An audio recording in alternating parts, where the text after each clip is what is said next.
മോനെ നീ ആരാ? എന്നാത്തിനാ എന്നെ ഇങ്ങനെ കെട്ടിയിട്ടിരിക്കുന്നത്? ഞാൻ എന്നാ ദ്രോഹ നിന്നോട് ചെയ്തത്?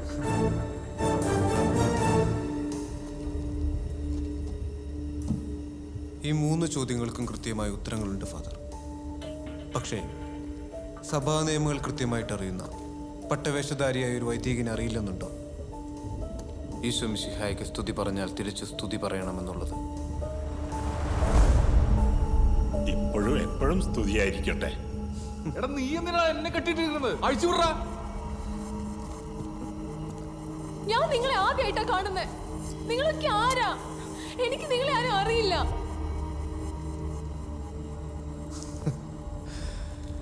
കാൽവരി കുന്നിൽ കർത്താവിനെ കുരിശിലേറ്റിയപ്പോൾ അവന്റെ ഇടതും വലുതും 2 കള്ളന്മാരെ കൂടി കഴിവിലേറ്റിയിരുന്നു.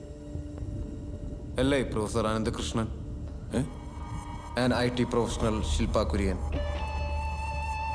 പിന്നെ 30 വെള്ളിപ്പണത്തിനായി കൂടുന്നവനൊറ്റിയ സുഹൃത്തായ ലിയോൺ ജോസഫ്.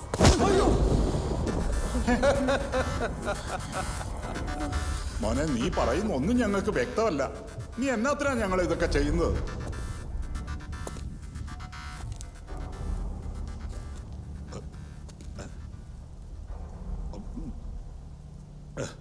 അങ്ങനെയൊന്നും എളുപ്പം വ്യക്തമാവില്ല ഫാദർ.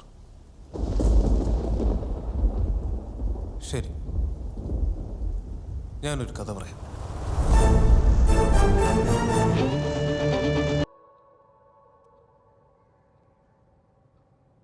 ചേട്ടാ എന്തിമേ? എന്റെ പൊന്ന് സാമച്ചായ, ചുമ്മാ പായൽ കയറി കിടന്നൊരു 10 സെന്റ് കായലെ നേർത്തി എന്നുള്ളത് നേരാ. അതിന് പിന്നെ കുഴപ്പം കളക്ടർക്കോ? ചുമ്മാ കിടന്ന കായൽ കൊതുക് മുട്ടയിട്ട് നശിച്ചു പോകത്തില്ലേ? നമുക്കൊരു ഉത്തരവാദിത്വം ഇല്ലേ? ആ കളക്ടറോട് വിട്ട് പോലെ ചക്കക്കുരു വികസന കൂടി നട്ടത്തിരിക്കാൻ പറ. ഞാൻ വിളിക്കാം ജോപ്പാ. അപ്പൊ നമ്മളെന്താ പറഞ്ഞേ? അപ്പൊ കായൽ നേർത്തിയതിന്റെ പേരിൽ നാളെ പ്രതിപക്ഷ മെമ്പർമാർ റോഡിൽ വെച്ച് എന്നെ തടയാനാണ് പരിപാടി. എന്താ എഴുതേണ്ടെന്ന് അറിയാലോ. കൊതുക് മുട്ടയിടാൻ സാധ്യതയുണ്ടായിരുന്ന കായൽ നികത്തി യുവ പൊളിറ്റീഷ്യൻ നാടിന് മാതൃകയായി.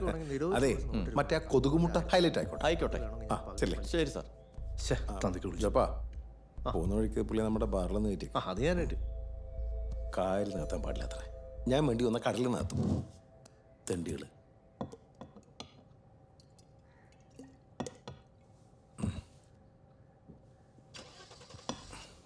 എന്നാടി ഷോർട്ട് ഫിലിം ആയിരിക്കും? ഈ നാട് മുഴുവൻ ഈ ഷോർട്ട് ഫിലിം എന്ന് പറഞ്ഞ് നടക്കുന്ന ചൊറുത്തവളകളെ തട്ടി നടക്കാൻ പറ്റാത്ത അവസ്ഥയാ. കീടങ്ങള്. പിന്നെ എല്ലാവർക്കും ചേട്ടായിയെ പോലെ കായൽ നികത്തി നടക്കാൻ പറ്റില്ലല്ലോ. എടി കൊച്ച കഴിച്ചേച്ചും പോടി. എനിക്കൊന്നും വേണ്ട, തന്നെ തിന്നാ മതി. കായൽ മതി. എൻ്റെ കർത്താവേ, ഈ കാണുന്നതിൻ്റെ ഒരു പങ്ക് അവൾ കൂടി ഉള്ളതാ. ഈ കണക്കിന് പോയ മമ്മി നോക്കിക്കോ, അധികം വൈകാതെ ഇത് മൊത്തം മുച്ചൂട് മുടിക്കാൻ പോകുന്നവരത്തിന് അവളെ കൊണ്ടുവന്ന് കയറ്റും. ഞാൻ എന്ത് ചെയ്യാന്? എൻ്റെ പൊന്നു പുണ്യാളാ, അതിന് ഏത് തൊറടിയാണോ എന്തോ. Many many happy returns of the day. എനിക്കൊരു കാര്യം പറയാനുണ്ട്. എൻ്റെ പ്രണയം നിഷേധിക്കരുത്. ആമിറിന്റെ കൊട്ടാരത്തിനരികിൽ നിന്നും കളഞ്ഞു കിട്ടിയൊരു വജ്രമുത്താണ് നീ. ഭയം കൊണ്ട് നിന്നെ സ്വന്തമാക്കാനോ സ്നേഹം കൊണ്ട് നിന്നെ നഷ്ടപ്പെടുത്താനോ എനിക്ക് സാധിക്കുന്നില്ല. ഇങ്ങനെയൊക്കെ ആരെങ്കിലും സംസാരിക്കോ? ആമീറിന്റെ കൊട്ടാരത്തിന് കളഞ്ഞു കിട്ടിയ വജ്രമുത്ത്. പിന്നെന്ത് ഡ്രാമാറ്റിക് ആയിട്ടാണ് എഴുതി വെച്ചിരിക്കുന്നത്.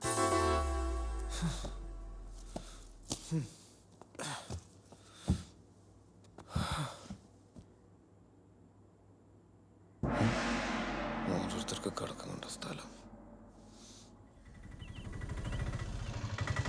അവിടെ അകത്തേക്ക് കയറ്റിക്കൊണ്ട് പോകണ്ട.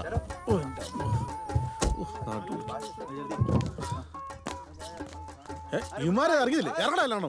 എന്നെ കാണിച്ചോണ്ട് സാധനം എടുത്ത് ഇതെടുത്ത് അവിടെ കൊണ്ടുവയ്ക്കും. ക്യാൻസർ കേസൊന്നുമല്ലേ. എടാ ഇതെടുത്തിട്ട് കണ്ടാ ഇവിടെ ഇങ്ങനെ കൊണ്ട് വെക്കാൻ. മനസ്സിലായോ? അത് ചേട്ടൻ ചെയ്തില്ല, ഇനി ഞാൻ ചെയ്യണോ? അപ്പൊ എല്ലാ പണി ഞാൻ തന്നെ എടുത്തോളാം. കൊള്ളാം, എല്ലാരും പടി പഠിച്ചു തുടങ്ങി. ഇവന്റെ അവിടെ പോയി കിടക്കും. ഇവിടെ കിടക്കണം. നീ ഇവിടെ കിടന്ന് ഉറങ്ങണോ? പഠിച്ചോ? ഞാൻ പഠിച്ചോണ്ടിരിക്കുന്നു. എന്തത്? ഇത് ബർത്ത്ഡേ വിഷയം. ആനുവന്നോ?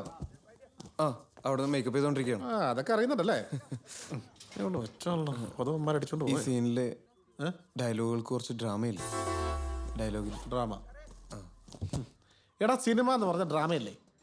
നീ ബാഹുബലി സിനിമ കണ്ടിട്ടുണ്ടോ? അതിനകത്ത് എന്നാ സംഭവിക്കുന്നത്? പന വളയ്ക്കുന്നു, പോത്തിന്റെ പുറത്ത് വരുന്നു, ഡാം പൊളിച്ചു വിടുന്നു. അപ്പൊ ഇതൊന്നും ഡ്രാമയല്ലേ? അതെ, പക്ഷെ ഇത് കുറച്ച് പൈങ്കിളി കൂടുതലല്ലേ? പൈങ്കിളി. ആ, നിനക്ക് അവളെ ഇഷ്ടല്ലേ? എടാ, സ്വന്തമായിട്ടൊരു ഡയലോഗ് പറഞ്ഞ് നീ അവളെ വളയ്ക്കുന്നു എനിക്കൊരു പ്രതീക്ഷയില്ല. അതുകൊണ്ട് ഞാൻ കഷ്ടപ്പെട്ട് അധ്വാനിച്ചുണ്ടാക്കിയ ഡയലോഗ് അത്. ഇതെങ്കിലും പറഞ്ഞു അവളെ വളയ്ക്കാൻ നോക്ക്.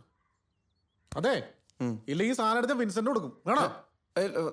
എന്താ ഇവിടുത്തെ വാടക കൊടുക്കാൻ പറഞ്ഞു സാറേ. ദൈവം, ഇവിടെ റെന്റ് കൊടുക്കണോ? അപ്പൊ നിന്റെ സ്വന്തക്കാരന് വിടാന്ന് പറഞ്ഞിട്ട്? ഇല്ല, അത് കുഴപ്പമില്ല, അത് വൈകിട്ട് കൊടുത്താൽ മതി. അയ്യോ, അതുകൊണ്ടാ ആ ബംഗാളികൾ എന്തെങ്കിലും സാധനം എടുത്ത് പൊട്ടിച്ചാ പിന്നെ അതിന് കാശ് നമ്മളെടുത്ത് കൊടുക്കേണ്ടി വരും. വാ ഇപ്പൊ തന്നെ കൊടുത്തേക്കാം. നീ ഡയലോഗ് പഠിച്ച് അവളുടെ കൂടെ പോയിരുന്ന് പ്രാക്ടീസ് ചെയ്യണം. പോടാ, നീ വാടാ. അല്ല സാറേ, എന്തെങ്കിലും ഉച്ചക്ക് ഫുഡ് ഉണ്ടാവും. അരിയുടെ വീട്ടിൽ നിന്ന് മേടിച്ചു തരാം. വാ.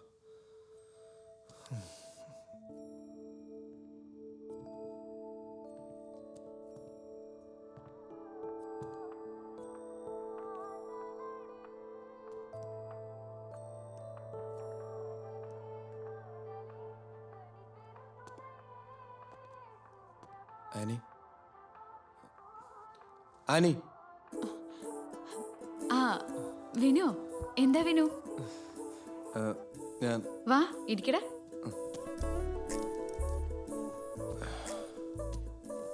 എന്താ? ലിയോൺ നമ്മളോട് ഈ സീനൊന്ന് ചെയ്തു നോക്കാൻ പറഞ്ഞിട്ടുണ്ട്. ഓക്കെ, വിനു വായിച്ചോളൂ.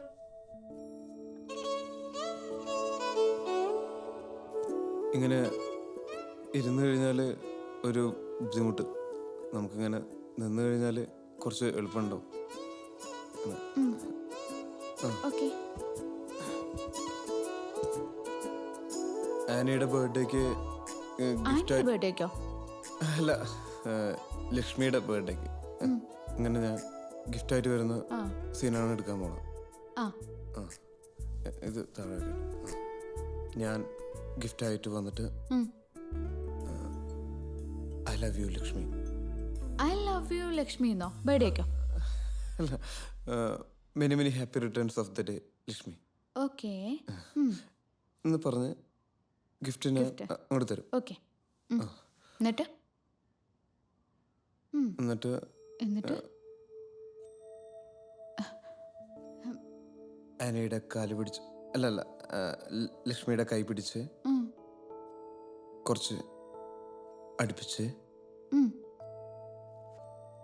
എന്നിട്ട് കൈ കൊണ്ട് ഇങ്ങനെ കെട്ടിപ്പിടിച്ച്, എന്നിട്ട് കുറച്ചും കൂടി ചേർത്ത്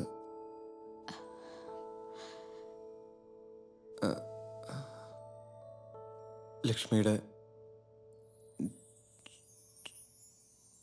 ചുണ്ടിൽ ചുംബിക്കും. ഇതൊക്കെ സ്ക്രിപ്റ്റിലുള്ളതാണോ? അതെ.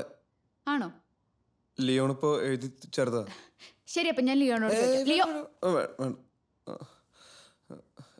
ഞാൻ കയ്യിൽ നിന്ന് ഇട്ടതാ, കയ്യിൽ നിന്ന് ഇട്ടുപോയി. എന്താ വിനു ഇത്? നമ്മൾ തമ്മിൽ ഇപ്പൊ ഇങ്ങനെ ഒരു റിലേഷൻഷിപ്പ് സ്റ്റാർട്ട് ചെയ്താ അത് വർക്കൗട്ട് ആവുന്ന വിനുവിന് തോന്നുന്നുണ്ടോ?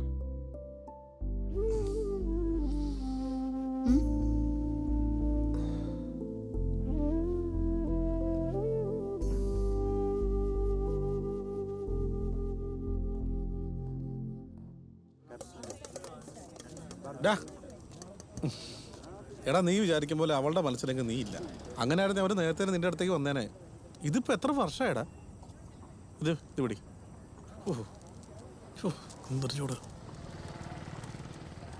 ഞാനിനി ഇവിടെ നിൽക്കണില്ല, എങ്ങോട്ടെങ്കിലും പോവാ. കയ്യിലാണെങ്കിൽ 5 പൈസയില്ല.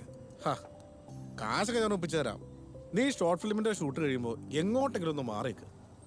ഇവിടെ വന്നാ നീ അവളെ ആലോചിച്ച് വെറുതെ വിഷമിച്ചിരിക്കുള്ളൂ, ഒരു കാര്യം ഉണ്ടാവില്ല. അവളാ കായലുമതിയുടെ പെങ്ങളാ. 10 പൈസയില്ല മൂട്ടി തുണിയില്ലാത്ത നിന്റെ പുറകെന്ന് അവള് വരൂല. മിനിമം ഒരു പുളുങ്കൊമ്പിലെങ്കിലും അവള് കയറി പിടിക്കുള്ളൂ, അതുറപ്പാ. നീ കഴിക്ക. ചായ ഷുഗറാ, ലഡു എടുക്കാം.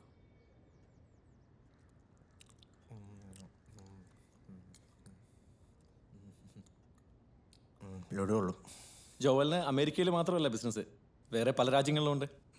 കാര്യങ്ങളൊക്കെ ഡൊമിനിക് അച്ഛൻ പറഞ്ഞായിരുന്നു. പിന്നെ ഈ കാണുന്നതിന്റെ നേർ പകുതി അത് അവൾക്കുള്ളതാ. ഓ ആയിക്കോട്ടെ. ജോയലിന് കുട്ടിയെ കാണാൻ ഒരു ആഗ്രഹം, അതാ പെട്ടെന്ന് വന്നത്. ഈ നമ്മളെ ഈ സമ്പന്ന കുടുംബങ്ങൾ തമ്മിലുള്ള ബന്ധമാകുമ്പോഴേ കാര്യങ്ങളൊക്കെ ഭംഗിയായിരിക്കണം, ഇല്ല മമ്മി? അല്ല, ഈ അമേരിക്കയിലൊക്കെ കായൽ നല്ല ഒരു ഇതല്ലേ? അല്ല, ഈ കായൽ എന്ന് പറയുമ്പോൾ അതാണല്ലോ ഈ ഒരു സാമ്പത്തികം.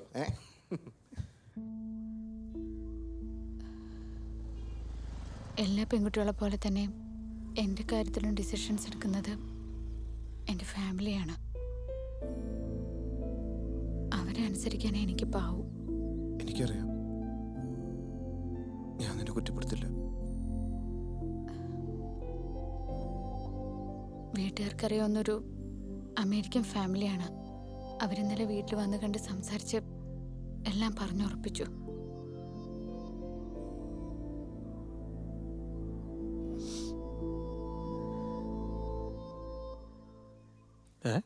എന്തത്?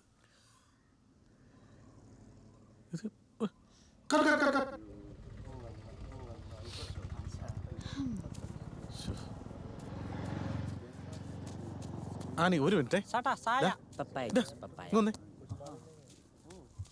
എടാ, ഇത്രക്ക് ഇമോഷണൽ ആവണ്ട, കുറച്ച് കുറയ്ക്ക്, ബി ബോൾഡ്. ഇതിന്റെ കണ്ണിൽ ഗ്ലിസറിനൊക്കെ വരട്ടാണ്. ഗ്ലിസറിനൊന്നും ഇട്ടിട്ടില്ല, പിന്നെ അറിയാണ്ട് നനഞ്ഞു പോണതാ. എന്താ പറ്റി? കണ്ണല്ലോ പോയാ? ജീവിതത്തിലാണെങ്കിലും അവൾക്ക് തന്നെയല്ലടാ എന്നോട് പറയാനുള്ളത്.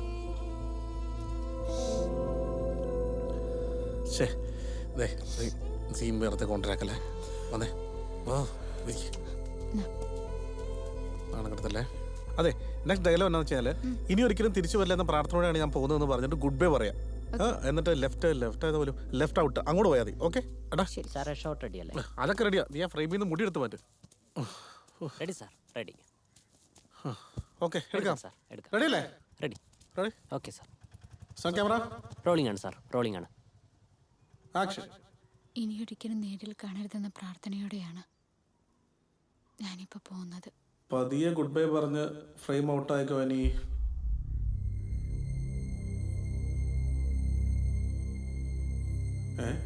ഇതല്ലേ കാണിക്കാൻ?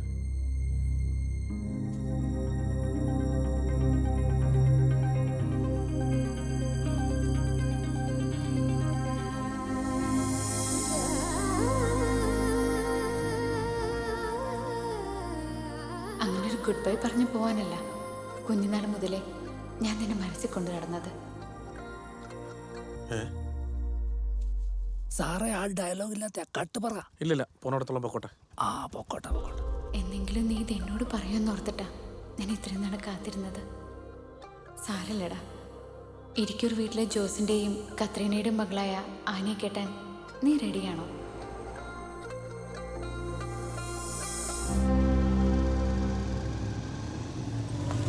കാര്യങ്ങളൊക്കെ സെറ്റിൽ ചെയ്തോളാം, ഞാൻ വിളിക്കാം. ബൈ.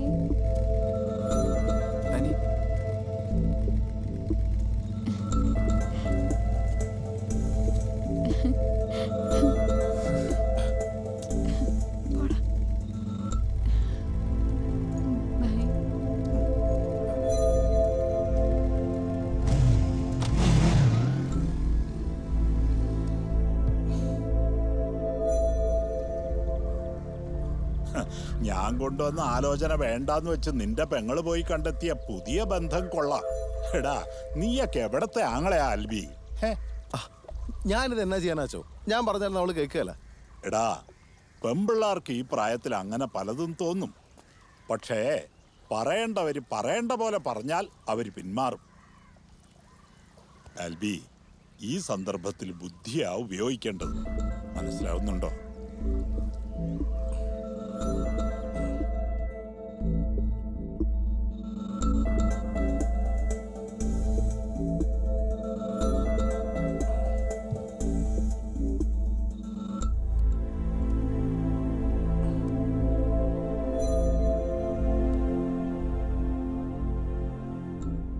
ഹലോ. പ്രൊഫസറെ, ഞാൻ ആനിയുടെ ബ്രദറാ, ആൽബി. പറയൂ. എനിക്കൊരു കാര്യം പറയാനുണ്ടായിരുന്നു.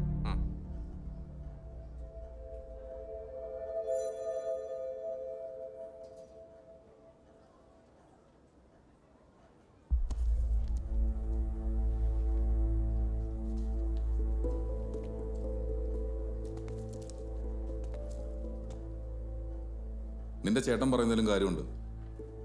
നിന്നെ വളർത്തി വലുതാക്കിയത് അവരല്ലേ? നിന്റെ പഠിപ്പും കാര്യങ്ങളെല്ലാം അവർ നോക്കുന്നുണ്ട്. പിന്നെ ബാക്കിയുള്ള കാര്യങ്ങൾ അവർ നോക്കിക്കോളും. അവനെക്കുറിച്ച് അവർ പറഞ്ഞെന്താണെന്നറിയോ? ഞാൻ അറിഞ്ഞത് വെച്ച് വളരെ വൃത്തികെട്ടവനാ. പിന്നെ ഈ പ്രേമം, അതൊരു പ്രേതത്തെ പോലെ അവിടെ കണ്ട് ഇവിടെ കിടന്ന് പലരും പറയും. ഇങ്ങോട്ട് നോക്ക്, ആരും കണ്ടിട്ടില്ല, അങ്ങനെ ഒരു സാധനമില്ല. നന്നായി പഠിക്കുക, പഠിപ്പ് മാത്രം ശ്രദ്ധിക്കുക, ബാക്കി കാര്യങ്ങൾ അവർ നോക്കിക്കോളും. പൊക്കോ.